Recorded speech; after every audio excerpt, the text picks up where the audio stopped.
মানবিক বাংলাদেশ গড়ার ক্ষেত্রে আল্লাহ যদি আমাদেরকে কবুল করেন,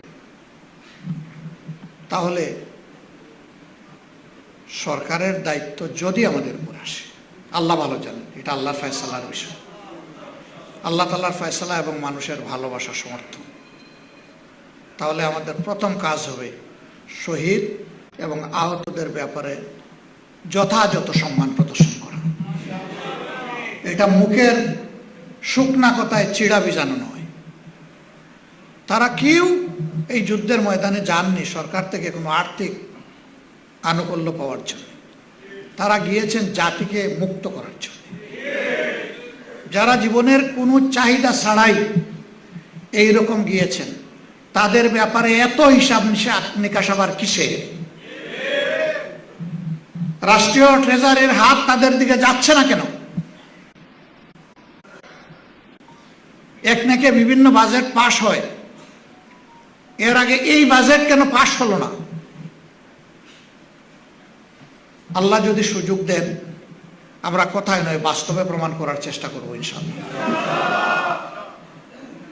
আল্লাহ দিবেন কিনা এটা তার ফয়সালার বিষয়। কেন এই শহীদরা লড়াই করেছে? শুধু কি আওয়ামী লীগকে বিদায় করার জন্য?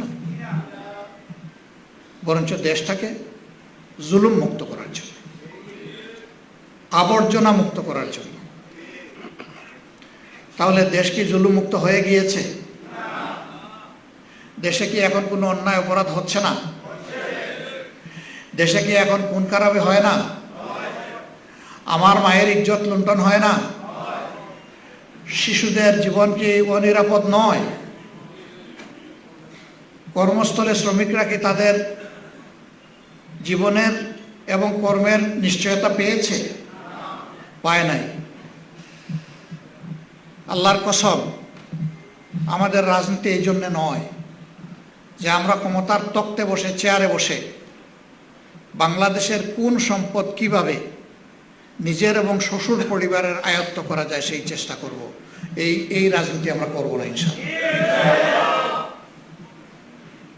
আমি আমার সহকর্মীদেরকে সাফ জানিয়ে দিয়েছি,